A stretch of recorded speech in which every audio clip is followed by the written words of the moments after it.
और वो शंकराचार्य ने भगवान के समस्त साकार स्वरूपों की स्तुतियां की। श्री राम की स्तुति, दुर्गा जी की स्तुति, शिव जी की स्तुति, श्री कृष्ण की स्तुति। किसी ने उनसे पूछा आपके इष्ट देव कैसे हैं, तो शंकराचार्य ने कहा अच्युतम केशवम सत्यभामाधवम माधवम श्रीधरम राधिकाराधितम इंदिरा मंदिरम चेतसा सुंदरम देवकी नंदनम नंदजम संददे कुंचितै कुंतलै भ्राज्यमानानलं रत्नमौलिं लसत् कुण्डलं गण्डयो हारकेयूरकं कङ्कणप्रोज्ज्वलं किङ्किणीमञ्जुलं श्यामलं तं भजे। तो शंकराचार्य ने बड़ा सुंदर एक सूत्र का भाष्य लिखा है। एक ब्रह्म सूत्र है, द्वादशाह वधुभय विधम वादराणयोत्तः। तो शंकराचार्य जी इसके भाष्य में लिखे हैं, यदा सशरीरताम संकल्पयति तदा सशरीरो भवति, यदा त्वशरीरताम तदा त्वशरीरः सत्य संकल्पत्वात् संकल्प वैचित्र्याच्च। वे कहते हैं अगर भगवान संकल्प करे मैं निराकार बन जाऊं, वो निराकार बन जाता। अगर वो संकल्प करे मैं साकार बन जाऊं, वो साकार बन जाता है। भगवान तो सत्य संकल्प है, इसलिए उसके दोनों स्वरूप हैं। तो कुछ लोगों ने कहा भगवान निराकार ही है, कुछ ने कहा वो साकार ही है। इसका समन्वय कर लीजिए, वो निराकार भी है और साकार भी है। झगड़ा खत्म। एक शब्द के परिवर्तन से फिलॉसफी बदल गई। ही लगा दिया गलत हो गया, भी लगा दिया सही हो गया। तो भगवान दोनों है और दोनों प्रकार के भक्त हैं संसार में। कुछ निराकार के उपासक हैं और कुछ साकार के उपासक हैं। तो अर्जुन का प्रश्न यहां पर है कि दोनों में से श्रेष्ठ कौन है? उत्तम योग में कौन, किसको मानोगे श्री कृष्ण? निराकारवादी को या साकार की उपासक को? तो हम लोगों ने पहले श्लोक में अर्जुन के प्रश्न को सुना। अब श्री कृष्ण का उत्तर सुनते हैं। श्री भगवानुवाच श्री भगवानुवाच मय्यावेश्य मनो ये मां मय्यावेश्य मनो ये मां नित्ययुक्ता उपासते नित्ययुक्ता उपासते श्रद्धया परयोपेता श्रद्धया परयोपेता ते मे युक्ततमा मता ते मे युक्ततमा मता। श्री कृष्ण कहते हैं अर्जुन, जो लोग श्रद्धा युक्त होकर मनोयोग के साथ मेरी भक्ति करते हैं साकार स्वरूप की और मन को मुझ में लगाते हैं, उनको मैं श्रेष्ठ मानता हूं। अर्थात श्री कृष्ण ने साकार की उपासना का समर्थन किया। ऐसा क्यों? देखिए, भगवान तो एक ही है। ऐसा नहीं कि एक साकार भगवान है, एक निराकार भगवान है।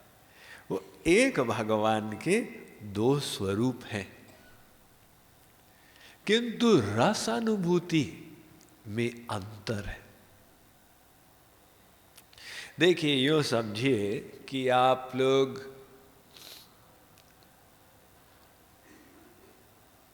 गन्ना खाए होंगे। ईख, गन्ना जी स्वामी जी, गन्ने का फल खाएं? नहीं। क्यों? होता ही नहीं है, खाएंगे कैसे? अच्छा, आम का फल खाएं? जी बिल्कुल। अल्फोंसो, दशहरी, लंगड़ा, हमारा इंडिया का आम विश्व में टॉप का माना जाता, फलों का राजा।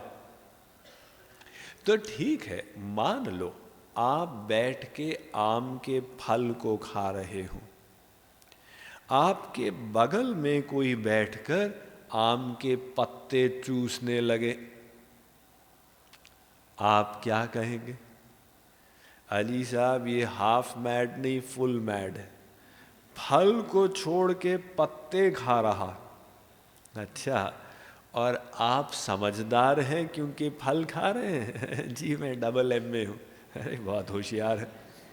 लेकिन एक बात बताइए, ये सब आपस में तो एक पेड़ ही है, एक आम का वृक्ष है, उसी के पत्ते, उसी की डाल और उसी का फल।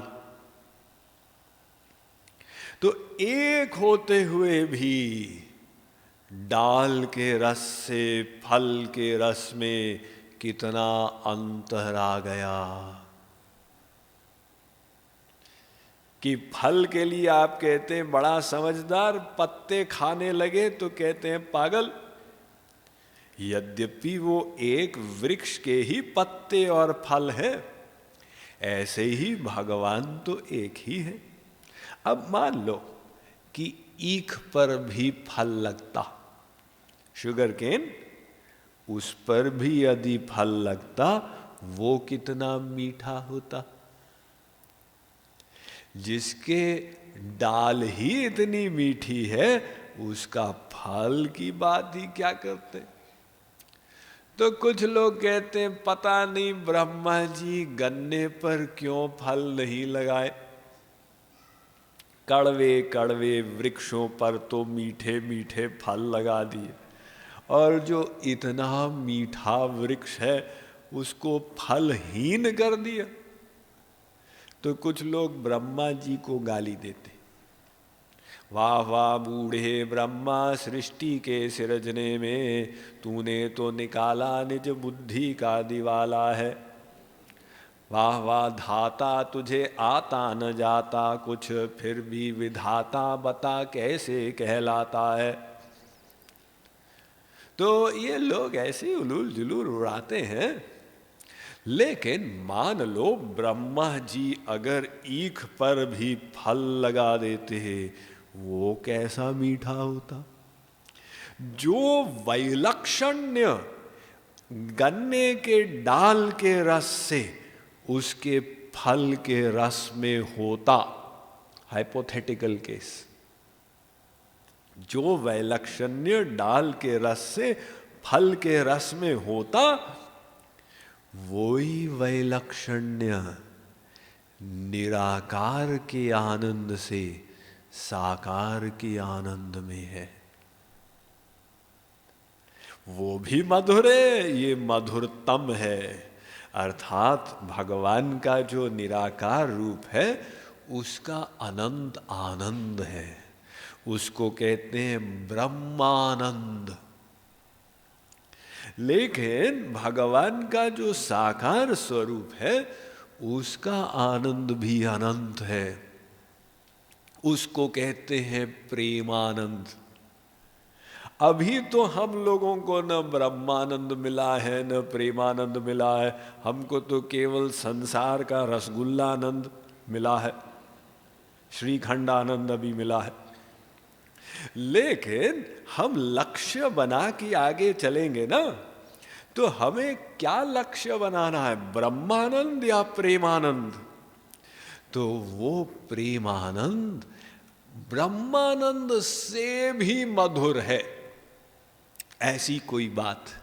क्योंकि जो ब्रह्मानंद है, निराकार का आनंद, आप जब मन अंतःकरण की उपाधि पर केंद्रित हो जाता है तो निराकार ब्रह्म की फीलिंग का आनंद होता है। लेकिन आप उसको देख नहीं पाते, सुन नहीं पाते, स्पर्श नहीं कर पाते, रस आदि नहीं ले पाते। और वही जो ब्रह्म है, भक्त उसको आंखों से देखता है, त्वचा से स्पर्श करता है, नासिका से सूंघता है, तो रस बढ़ जाता है। एक यूं समझिए, एक स्त्री है, विवाह किए 15 साल हुए, आज तक कोई बच्चा नहीं हुआ, बड़ी परेशान है। तमाम डॉक्टरों के पास जाती है, मनौती करती है। आज उसके पेट में बच्चा आया, अब बहुत प्रसन्न है, मैं भी मां बनने वाली। बच्चा पैदा हुआ, 1 दिन का हुआ, 1 साल का हुआ, 4 साल का हुआ। अब बच्चा मां की गोद में। अब आप पूछे, मां ये बच्चा 1 दिन तेरे पेट में था, अब ये तेरे गोद में, क्या दोनों का आनंद बराबर है? वो कहती है, जी आप क्या बात करते हैं, वो कोई आनंद था, वो तो 9 महीने कष्ट ही कष्ट था, बस केवल एक फीलिंग थी। मेरे भाई बच्चा है, ये वास्तविक आनंद है। मैं उसकी तोतली भाषा सुनती हूँ, उसको स्नान कराती हूँ, उसका आलिंगन करती हूँ, सेवा करती हूँ, भोजन कराती हूँ, और वो तो एक फीलिंग थी। देखिए कितना साकार में कितना बड़ा अंतर आ गया रस का। अब माँ से कहो तुम कौन से स्वरूप को पसंद करोगी बच्चे का, कहेगी साकार। इसी प्रकार से निराकार की आराधना में आपको वो रस नहीं मिलते जो साकार की आराधना में मिलते हैं। सौकुमार्य, सौशील्य, सौरस्य, रूप माधुरी, लीला माधुरी, मुरली माधुरी, ये सब कुछ मिलता। तो वो भगवान का साकार का रस इतना मधुर है कि जो निराकार की उपासना करके सिद्धि प्राप्त कर ली, अर्थात जो निराकार ब्रह्मानंद को प्राप्त कर लिए, जीवन मुक्त अमलात्मा, पूर्ण काम, परम निष्काम, निर्ग्रंथ अवस्था में पहुंच गए, ऐसे ऐसे परमहंस जीव, उनको भी जब साकार भगवान के प्रेमानंद का रस मिला तो बरबस भक्ति में खिंचे चले आए। हम आपको ऐसे परमहंसों के दृष्टांत देते। थ्योरी में बताना अलग, प्रमाण देना ये अलग हो जाता है। तो ऐसे ऐसे परमहंसों के पास चलते हैं जो निराकार के ब्रह्मानंद में लीन थे, फिर भी जब उनको साकार का प्रेम रस मिला उसमें डूब गए। सबसे पहले चले सतयुग के सबसे बड़े ज्ञानी के पास। हर युग के ज्ञानी के पास चलेंगे तो सतयुग के सबसे बड़े ज्ञानी ये हैं 4 भाई, 4 कुमार, सनक, सनातन, सनत, सनंदन। भागवत में इनका नाम सुने होंगे, सनत कुमार। ये 4 भाई सदा बाल्यावस्था में रहते थे। क्यों? अगर हम बड़े हुए, भगवान की माया हावी हो सकती है, तो बाल्य रूप में ही रहे और उनका मन निराकार के ब्रह्मानंद में डूबा रहता था। ये चार भाई एक दिन साकार भगवान विष्णु जी के लोक में पहुंचे। तो वहां विष्णु जी के चरणों में जो तुलसी थी उसकी सुगंधी ने इनकी नासिका में प्रवेश किया और वो सुगंधी के आनंद से चमत्कृत हो गए। तस्यारविंद नयनस्य पदारविंद किंजल्क मिश्र तुलसी मकरंद वायु अंतर्गतस्व विवरेण चकार तेषां संक्षोभमक्षरजुषामपि चित्त तन्वो। वो आनंद में ऐसे डूबे, उन्होंने कहा कि भगवान की तुलसी की सुगंधी में ऐसा रस है, भगवान की सुगंधी में कैसा रस होगा, भगवान के रूप दर्शन में कैसा आनंद होगा, भगवान की मुरली सुनने में क्या मजा आएगा, उनके लीला दर्शन सुनकर दर्शन करके हम कैसे विभोर होंगे। अरे हम तो केवल निराकार की लाइट तक अपने को केंद्रित कर रहे थे, ये सब से हम वंचित रह गए।